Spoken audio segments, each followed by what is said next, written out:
Good evening and welcome to Tucker Carlson. Tonight, we have a major news alert out of Arizona tonight that pertains to that state's statewide election. We'll tell you what that is in just a minute. But first up, for the second time in living memory, there was an election recount crisis in the state of Florida tonight. Just last week, as you'll remember, Republicans Rick Scott and Ron DeSantis defeated Democrats Bill Nelson and Andrew Gillum in the Senate and gubernatorial races there. The results seemed to be conclusive at the time. They were reported on this and every other news channel on election night last Tuesday. And yet just 6 days later, it is very possible that both those Democrats will win the seats, the ones that just the other day they had lost. How did that happen exactly? Well, thousands of new and uncounted ballots appeared in Florida, mostly in Democratic-leaning counties. And those ballots changed the results sufficiently to trigger a statewide recount. That recount is underway right now. The process so far is not inspiring confidence in the system. President Trump has complained about it, as have plenty of other people, including some journalists and Senator Marco Rubio of Florida. But it turns out that complaining about this is not allowed. So to restate the rules, in case you've forgotten, when a Republican wins an election, it is fine to question the legitimacy of the process. Democrats have been doing that since the very day Trump was elected 2 years ago. That is patriotic. It's your duty. But when the Democratic Party's power is at stake, raising any question at all about the process is wrong. Indeed, it's nothing less than the road to dictatorship. Watch. He's basically trying to undermine at every turn. It's not just Florida. He weighed in on Arizona. He's weighed in on other races. He's undermining the legitimacy of elections. Where he doesn't like the results. Where he doesn't like the results. And that is a hallmark of a failing democracy, of someone moving towards an authoritarian. He's authoritarian, scream the authoritarians. Meanwhile, defending the results of elections that have already been called is now the same as overturning elections. Listen to incoming House Speaker Nancy Pelosi explain how this works. The president has been saying that there's election fraud in Florida. What do you think is happening in Broward County? My experience with the president is anytime he charges somebody with something, he's just projecting what he might have done himself. We are not engaged. Election fraud? Well, obstruction, suppression of the vote. Suppression. Nancy Pelosi did not use that word accidentally. The term is meant to evoke images of a darker time in American history, a time of night riders and burning crosses, a time very few living Americans remember personally, but that lives in our collective memory. This kind of talk can be politically useful. That's why they do it. That's why it's a theme on the left, in case you haven't noticed. In Broward County, for example, ballot counting is overseen by a woman called Brenda Snipes. Snipes was previously caught illegally destroying ballots. This time around, she's apparently mixed invalid provisional ballots with valid ones. That sounds bad. But don't dare criticize Snipes for the way she does her job. According to MSNBC, the only relevant fact about Brenda Snipes is the color of her skin. Watch. Here is the way they are treating Brenda Snipes, who is the longtime election supervisor there, who, by the way, is an older black woman in the Deep South. OK, just keep that in mind as you watch this video.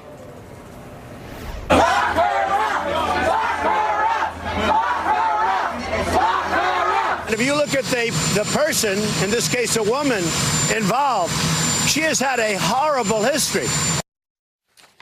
So in case you're wondering what demagoguery looks like, you just saw it. But why now? Why are they doing this now? Democrats are acting like they've been robbed of power somehow. And yet in elections just last week that all of us saw, Democrats gained power. They retook the House of Representatives after 8 years. They added several governorships. They nearly broke even in the Senate. That was not enough, though. They want more, and they will use any means necessary to get it. In Palm Beach County, the county canvassing board disqualified a vote because it was cast by a non-citizen. Non-citizens are not allowed to vote in federal elections. It is illegal. It also never happens in this country, ever. We're told that again and again, and anyone who disagrees is racist. But in this case, it actually did happen. Nobody disputes that. The Democrats' response to this happening? Attorneys for Gillum and Nelson said the vote should not be disqualified. They objected to the disqualification because the only thing that matters to them in the end is winning. It's easy to find yourself thinking like this if you believe politics is holy war. To a religious extremist, an election is not a contest between fellow Americans who disagree on policy. It's an existential battle between good and evil. Evil must be vanquished at all costs, no matter what. Kirsten Gillibrand has reached this conclusion. Now, Senator Gillibrand is not an obvious candidate for America's leading moral voice. She was a longtime friend and defender of Harvey Weinstein's, for example. But listen to her now, preaching like it's the last Sunday in Lent.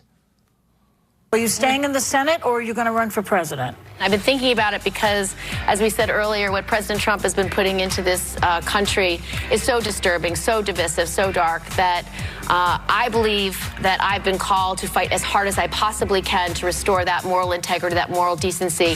That sounds like a yes. So I'm thinking about it. Moral integrity, moral decency. That's what Democrats are telling you they are defending. And if you think about it for a minute, that is worrisome. People who know how deeply flawed they are tend not to overreach. They have humility. But when you're a holy warrior on a mission from God, what won't you do? Craig Patrick is political editor and chief investigator at WTVT Fox in Tampa Bay, and he joins us tonight with the very latest on this story. What is the state of play as of right now in this recount? It's a mess. You have a growing list of blunders and gaffes on both sides. Yes, Bill Nelson is still trailing Rick Scott by some 12,500 votes. It would be unprecedented that he would catch up, but they're continuing the process. It's day two. I want to come back to something you said because it illustrates the problem in Southeast Florida and the kinds of blunders we've seen. When we say they mixed provisional ballots, the canvassing board had gone through to determine which ones they wanted to accept, which ones they wanted to reject, and then after that, jumbled some of them together, saying, oops, we got them mixed up. Now we don't know which one is which. It's an example of the kind of blunders we've seen not just this year, but in years prior. And when you combine that with Broward County election managers saying they didn't know or wouldn't say how many ballots they still have to count days after the election, and now they're saying, and Palm Beach County, too, they need more time. They don't see how they can complete a machine recount by Thursday, while some counties are already there or very close to it. When you look at all of these things, it's easy to see how people outside of Florida can look at this and say, nobody can be this stupid. There must be something nefarious going on here.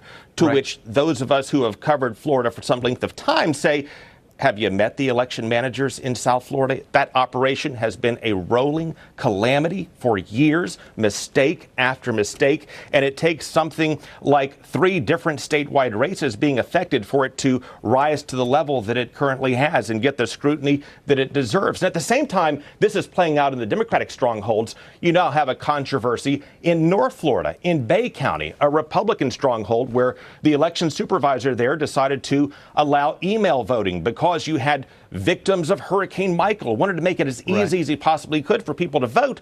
The problem is that was not included in the governor's executive order to loosen some of the restrictions. So Democrats are looking at this and saying, if you're looking for evidence of illegal voting activity, look to North Florida, not to Southeast Florida. And with that, you're getting this tit for tat. And they're saying, look, had that same courtesy been extended of email voting statewide, the results could have been different. So you're getting a lot of woulda, coulda, shoulda, and it's coming from both sides. Lawsuits are flying. And this is just day 2 of the recount. Much more to come. That's an amazing report. Craig, thank you very much for that. Thank you. Katherine Harris was, of course, a figure from history. She was the Secretary of State in Florida during the 2000 presidential recount, and she joins us tonight. Katherine Harris, thanks very much for coming on tonight. So, Tucker, thank you for having me. For those of us who are not familiar with the intricacies of election law, the most basic question first. How could thousands of uncounted ballots appear after the polls close? Okay, Tucker, we're a nation of laws. Rule of law is the most important bedrock in our country, yes. And no one can wax eloquently more than you on that subject. But the most important aspect of these elected supervisors of elections in each county, I think we have a basic expectation that they're going to operate with courage and integrity. Funny that you have to say courage when following the law, but this is a critical issue that they follow the law as it's written, not as they want it to be.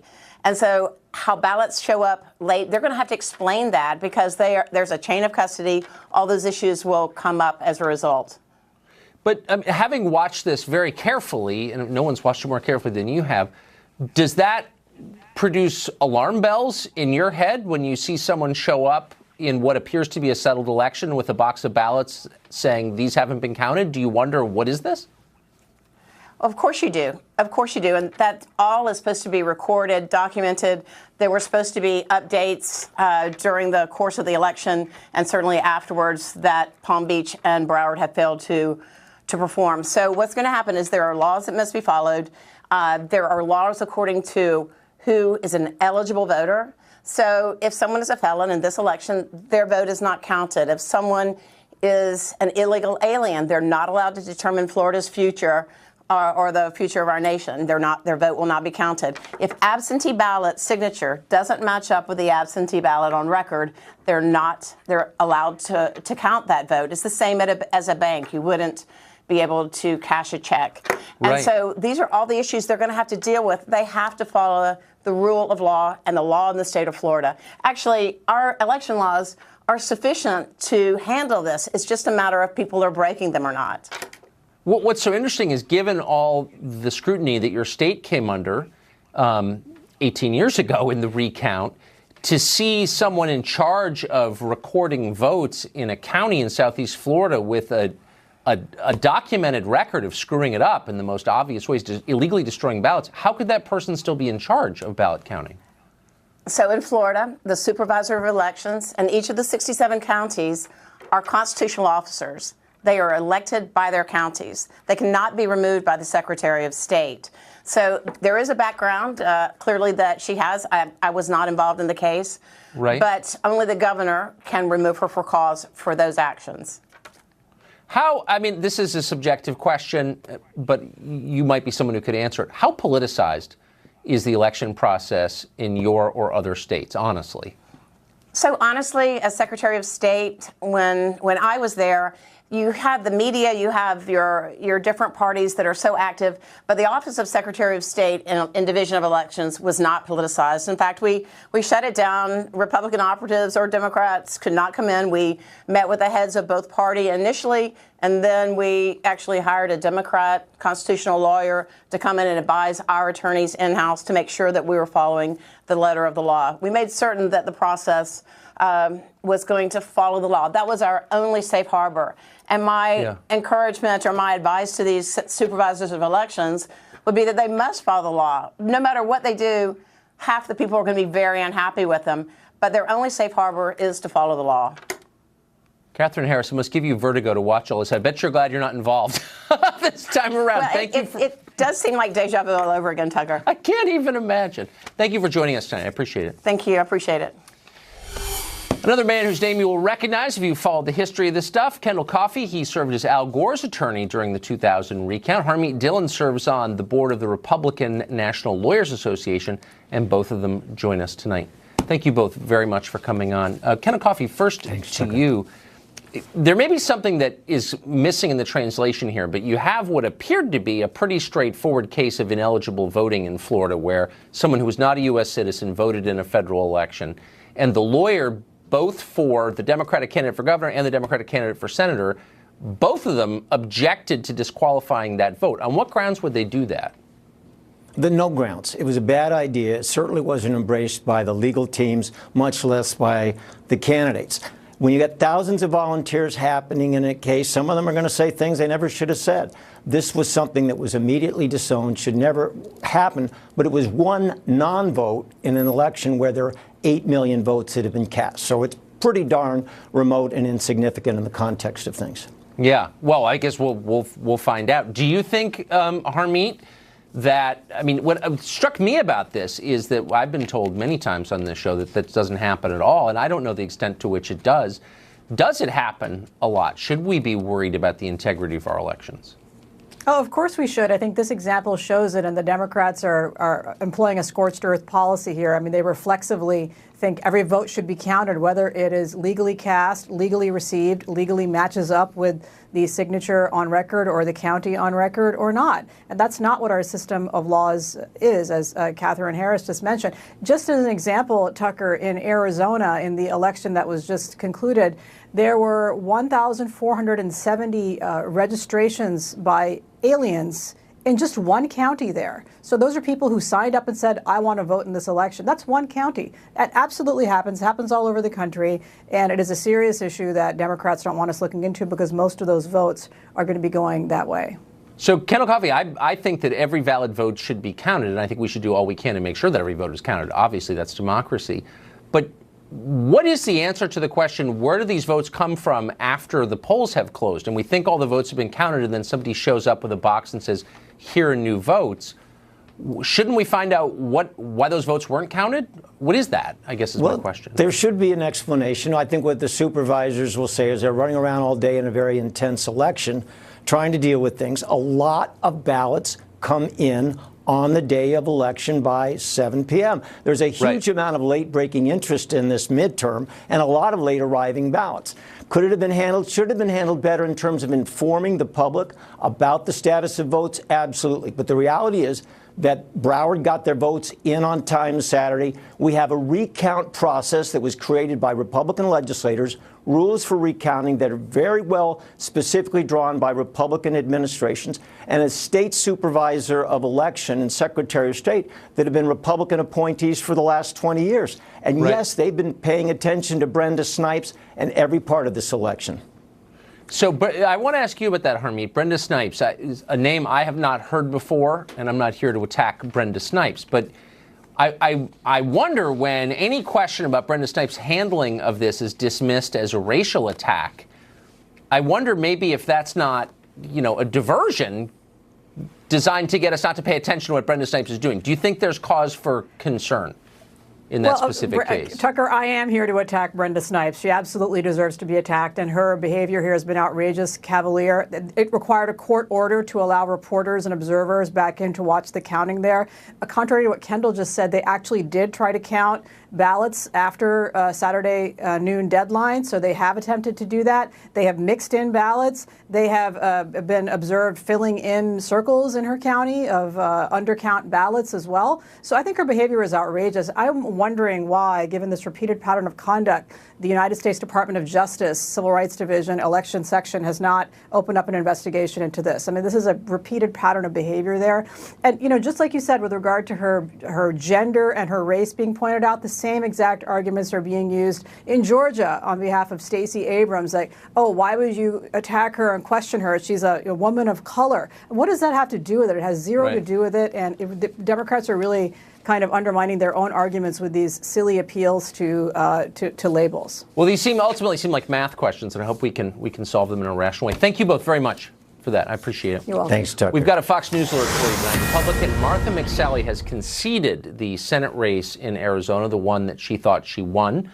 The new senator from that state will be Kyrsten Sinema. McSally led on election night, but a surge of late-counted votes carried Sinema to the lead. Independent Women's Voice senior fellow Lisa Boothe has been following this race since its earliest stages and joins us tonight to explain exactly what happened. Lisa Boothe, what exactly, if you could bottom line what happened in this election that Martha McSally and everyone watching thought she won, but now she just conceded she's not going to be the new senator, what happened? Right, and as you mentioned, the Associated Press has called the race. She has conceded. I think the problem largely looks like Maricopa County. This Maricopa County represents about 60% of the state's population. Yeah. It's Republican leading, but Sinema has actually been leading there. That's where these new votes came in from tonight that really put her over the top, which is why the Associated Press ended up calling the race. However, I would also think about the fact that Martha McSally might have a chance of trying to get elected as a senator in Arizona looking at 2020, because remember, Senator Kyle is really a placeholder for the late Senator John McCain. So she could potentially eye that race in 2020. Whoever wins that special election in 2020 would then have to run again in 2022. So she might be someone, that wants to throw her name in the hat for that race. Well, for sure. It's interesting, though. I just read an analysis, and it was on 538, not a right-wing site, that said between 2000 and 2015, every single recount statewide that changed an election result changed it in the Democrats' favor, every single one. So that doesn't prove anything, but you got to ask the obvious question. And the obvious question in this case is, Martha McSally is satisfied that this process was fair?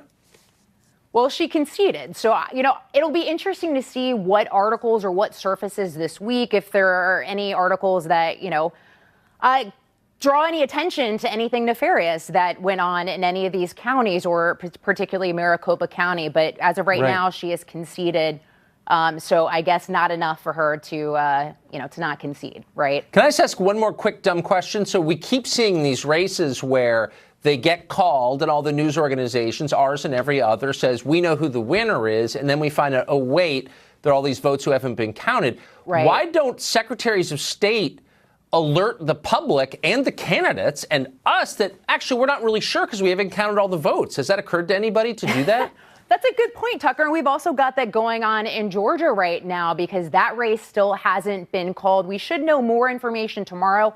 Tomorrow, the deadline is 5 p.m. for counties to certify the results and get those to the Secretary of State. However, Stacey Abrams has, 2 lawsuits pending, one trying to move that deadline to Wednesday, and she's also trying to get absentee ballots that have been thrown out counted. So we are on that. We will see you again, Lisa Boothe. Okay, thank you, Tucker. Have a great night.